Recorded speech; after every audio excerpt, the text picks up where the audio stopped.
বন্ধুরা, আশা করি তোমরা সবাই ভালো আছো। তো তোমাদের প্র্যাকটিস করা মোটামুটি কমপ্লিট হয়ে গেছে, তবুও আমি একবার মনে করে দিতে চাইছি যে এই পার্টগুলো করেছো কিনা। 1 নম্বর কথা হচ্ছে যেটা, পাটিগণিত থেকে অংশীদারি কারবারের অঙ্কগুলো সব ঠিকঠাক করে দেখে নিয়েছো কিনা একটু দেখে নেবে। 2 নম্বর বিষয় হচ্ছে একচল বিশিষ্ট দ্বিঘাত সমীকরণ থেকে সমাধানের অংশ বা যে অন্যান্য যে পার্টগুলো আছে সেই পার্টগুলোর অঙ্কগুলো দেখা হয়েছে কিনা দেখে নেবে। ভেদের চ্যাপ্টার অথবা দ্বিঘাতকরণের চ্যাপ্টার, দুটো চ্যাপ্টারের মধ্যে যে কোনো একটা চ্যাপ্টার ভালো করে কমপ্লিট করেছো কিনা বুঝে নেবে। আচ্ছা, অনুপাত এবং সমানুপাতের মধ্যে 5.3 যে কোষে দেখিটা আছে, ওই কোষে দেখিটা করেছো কিনা, আমি একদম দাগ নম্বর অনুযায়ী বলছি, দেখে নেবে। উপপাদ্যর মধ্যে 32, 33, 38 অথবা 48, 49, 50 এই দুই সেক্টর রেডি করেছো কিনা।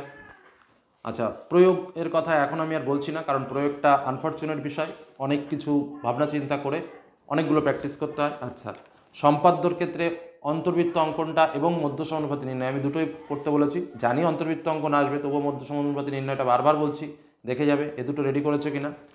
ত্রিকোণমিতি থেকে কোণ পরিমাপের ধারণা, অনুপাত ও অবেদাবলী এবং পুরক্ষণের ত্রিকোণমিতিক অনুপাত, এই মোট 3টে চ্যাপ্টার রয়েছে। এই 3টে চ্যাপ্টারের মধ্যে কোণ পরিমাপের ধারণা এবং অনুপাত ও অবেদাবলী, এই দুটো অথবা মানে যে কোনো দুটো চ্যাপ্টার ভালো করে দেখেছো কিনা।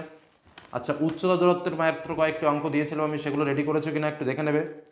আর পরিমিতি থেকে গোলক ঘনবস্তু সংক্রান্ত সমস্যা কোশ্চেনটা অবশ্যই দেখবে। রাশিবিজ্ঞানের ক্ষেত্রে ওজাইবটা অবশ্যই দেখবে। আর গড় মধ্যমা সংখ্যা গুরুমান এর মধ্যে যে কোনো দুটো বা সব কটা দেখতে পারলে তো কোনো সমস্যা নেই, কারণ ওজাইব পরীক্ষাতে আসবেই, দুটো করতে হয় আমাদের। আর গড় মধ্যমা সংখ্যা গুরুমানের মধ্যে একটা তো তোমরা পাচ্ছই। তো এই বিষয়গুলো রেডি করেছো কিনা 1 নম্বর দেখবে। 2 নম্বর বিষয় হলো পরীক্ষার হলে পেন্সিল, স্কেল, বক্স, রবার, কথাগুলো খুব ভালো করে শুনে নেবে। কম্পাস, চাঁদা, ঠিক আছে, হোয়াইট স্কেল যেটা, রবার, পেন্সিল, আর স্বাভাবিকভাবে অ্যাডমিট, রেজিস্ট্রেশন সার্টিফিকেট, এগুলো তো থাকবেই। পেন, 2 কালার পেন, এগুলো ব্যবহার করবে, ঠিক আছে। এগুলো যেন ওই পাশের বন্ধুর কাছ থেকে চাইতে না হয়, অনেক সময় কিন্তু এই নিয়ে এক সমস্যা সৃষ্টি করে। গ্রাফ পেপার প্রশ্নের সঙ্গেই দেওয়া থাকবে, ওখান থেকে কাট আউট করে নিয়ে তোমাকে গ্রাফ পেপার করতে হবে। কিন্তু বিগত 2 বছরে যে অঙ্ক আসছে তাতে করে গ্রাফ পেপারে করতে হচ্ছে না, নর্মাল অঙ্কই করতে হচ্ছে। যদি করতে হয় তাহলে ওখান থেকে নিয়েই তোমাদের করে সেই গ্রাফ পেপারটা খুব সুন্দরভাবে জুড়িয়ে দেবে। যেখানে অঙ্ক থাকবে তারপর, যেখানে ক্যালকুলেশনটা করবে তার পরের পেজে গ্রাফ পেপারটা জয়েন করে দেবে, ঠিক আছে। আর গ্রাফ পেপারের উপরে নাম, রোল নম্বর, রেজিস্ট্রেশন নম্বর অবশ্যই ঠিকঠাকভাবে লিখবে। আর অবশ্যই সিগনেচার করিয়ে নেবে টিচারকে দিয়ে গ্রাফ পেপারটা।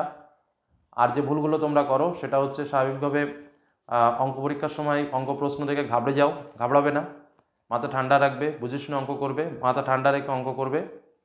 আর যে কোনো দাগ নম্বরগুলো ঠিকঠাকভাবে দেবে, সাইডে রাফ করবে, মানে অঙ্কটার এই খাতাটার মাঝখান দিয়ে এই সাইডে রাফ করবে, এই সাইডে মেইন অঙ্ক করবে।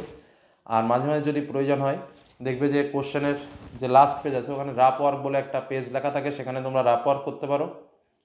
আর একটা বিষয় যেটা তোমাদের বিশেষ করে বলে রাখার দরকার, যে নিজের খাতার মধ্যে কিছু কিছু জায়গায় রাফ ওয়ার্ক হয়, সেই রাফ ওয়ার্ক জায়গা কিছু কিছু যদি তুমি অঙ্কের আলাদা করে করো, আলাদা একটা পেজে ধরো তুমি রাফ ওয়ার্ক করছো, সেই পেজটা কেটে দেবে, ঠিক আছে, লাস্টে কেটে দেবে।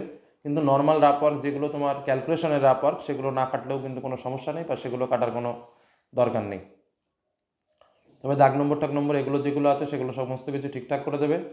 আর বেশি ঘাবড়াবে না, কোনো অঙ্ক শেষ হলো না বলে আমি কেটে দিলাম, বা একটুখানির জন্য অঙ্কটা মিলছে না আমি কেটে দিলাম, সেটা করবে না। যেটুকু হয়েছে সেটুকু রেখে দেবে, কিছু পরিমাণ নম্বর কিন্তু পাবে।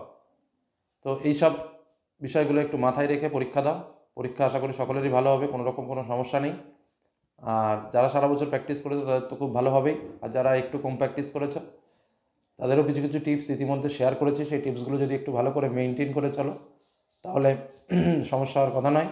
ফেল নিয়ে তো কোনো কথাই হওয়ার কথা নয়, কারণ ফেল করার জায়গা নেই। তার মধ্যে এমসিকিউ রয়েছে 6টা, এসএকিউ রয়েছে, সম্পাদ্য রয়েছে, উপপাদ্য রয়েছে। এই জায়গাগুলো থেকে ফেলের যে টেনশন, সেই ফেলের টেনশন থাকবে না, ফেলের টেনশন অটোমেটিক ওভারকাম করে তোমরা বেরিয়ে আসবে। তো এটুকু বললাম, সকলে ভালো থেকো, সুস্থ থেকো, সকলের পরীক্ষা ভালো হোক এই আশা রাখছি। ধন্যবাদ।